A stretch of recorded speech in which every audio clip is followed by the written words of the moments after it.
Worried about the Delft B1 speaking test? Don't worry. In this video, we will go step by step through the guided interview, the first part of the speaking exam, with sample answers and pro tips to help you succeed. My name is Rija Kaur Sarla and welcome to my YouTube channel. As you know, this video is part of the free Delft B1 crash course where we have already covered the writing section, including uploading guides on formal and informal emails, as well as how to write argumentative and narrative writing. If you haven't checked those guides already, I will attach the links to the same in the description box below. Do watch them. Also, don't forget to hit the like button and subscribe to my channel for free Delft tips and tricks. So let's get started. Understanding the guided interview. You see, the guided interview is a short conversation with the examiner. It is the first part of your Delft B1 speaking test. It usually lasts about 2 to 3 minutes and evaluates your ability to respond naturally to general questions. Now, these include 4 key sections. That is personal information, hobbies, opinions, and future plans. Your goal? It is to speak naturally and confidently. So let's go and break down each section bit by bit. Starting off with introduction and personal information. The examiner will start with basic questions like présentez-vous, introduce yourself, quel âge avez-vous, how old are you, où habitez-vous, where do you live? So you could have sample answers to these questions already in your mind. Like, bonjour, je m'appelle Lia, j'ai 20 ans et j'habite à Lyon. That is, good morning, my name is Lia, I am 20 years old and I live in Lyon. Actuellement, je suis étudiant ou étudiante en économie. Actually, I am a student in economics. Use full sentences and show confidence. The next section we look at is hobbies and interests. So here, you talk about your hobbies. The examiner might ask, qu'aimez-vous faire pendant votre temps libre? What do you like to do during your free time? Aimez-vous le sport?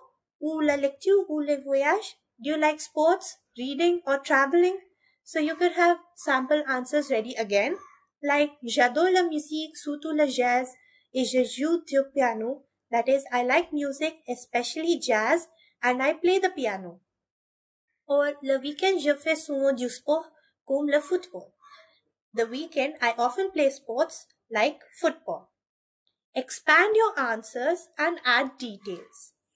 The next section we have is sharing your opinions on general topics. For example, the examiner might ask, que pensez-vous de l'apprentissage des langues étrangères? What do you think about learning foreign languages? Or, préférez-vous vivre en ville ou à la campagne? Pourquoi? Do you prefer to live in the city or in the countryside? So you could have sample answers ready, like, je pense que c'est essentiel pour voyager et comprendre d'autres cultures.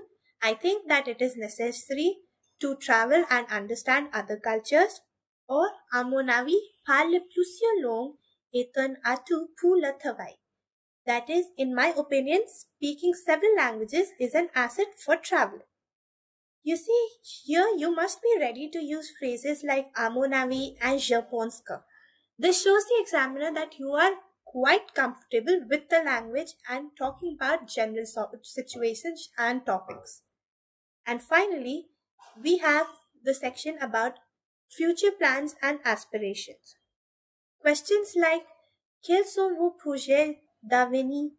That is, what are your future plans? Or, où aimeriez-vous voyager un jour? Where would you like to travel one day? Might be asked.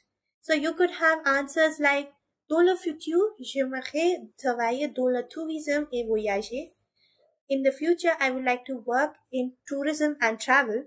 Or, un jour, j'aimerais visiter le Japon et découvrir la culture. Or, one day, I would like to visit Japan and discover its culture.